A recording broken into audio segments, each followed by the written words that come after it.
Selamat sejahtera dan salam generasi berilmu. Saya Maitili Christina, berjawatan sebagai pengawas pusat sumber di sekolah saya. Saya akan kongsikan mengenai sebuah buku yang telah saya pinjam. Terdapat pelbagai isi menarik yang boleh dikongsikan bersama.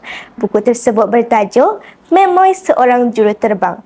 Merujuk Kamus Dewan Bahasa dan Pustaka edisi keempat, memoir bermaksud rekod tentang sesuatu peristiwa atau riwayat hidup seseorang. Buku ini ditulis oleh Ramli Abdul Rahim serta diterbitkan oleh JRAS Corporation Sdn Bhd.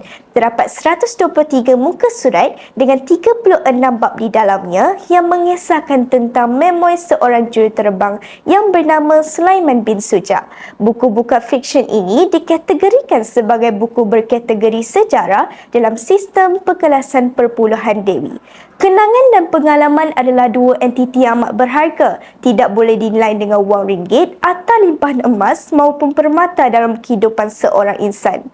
Singapura adalah mukadimah perjalanan hidupnya yang kemudian menyebabkan beliau bermastautin di dua buah benua iaitu Asia dan Eropah.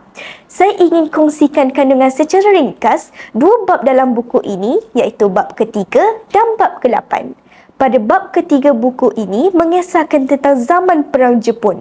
Suasana perang sungguh menakutkan. Sulaiman melihat manusia zaman perang daripada kacamata kanak-kanak dan mula memahami erti hidup susah.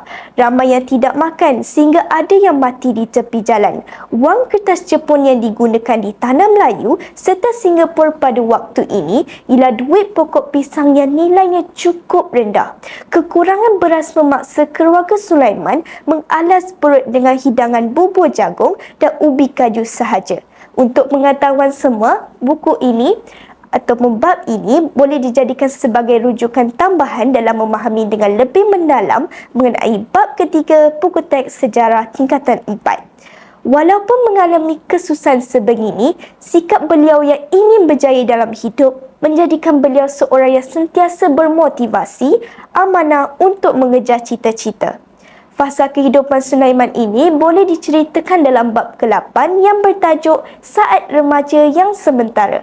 Tahun 1952, Sulaiman mencemuri satu organisasi awal yang mendekatkan dirinya dengan dunia penerbangan iaitu Malayan Auxiliary Air Force. Setelah mengikuti latihan, akhirnya Sulaiman dikurniakan sayap penerbangan oleh Sir John Nicoll pada November 1952. Pada 1954, kemudian beliau ditukarkan ke RAF Crowell untuk menjadi guru di tempat beliau menjadi juruterbang. Hubungan dengan anak didiknya sangat baik dan beliau dihormati. Sulaiman mendidik anak didiknya dengan penuh dedikasi sehingga masing-masing menjadi juruterbang yang berkebolehan. Ketika berusia 42 tahun, Datuk Sulaiman bin Sujak bersalah dalam dunia tentera. Nama Datuk Sulaiman Sujak turut terpahat dalam sejarah Britain sebagai seorang anak watan dari tanah jajahannya yang berjaya menjadi pelatih penerbangan terbaik pada zamannya. Kesimpulan daripada cerita ini ialah kita hendaklah sentiasa memiliki peribadi yang kuat, amanah, cinta akan negara kita.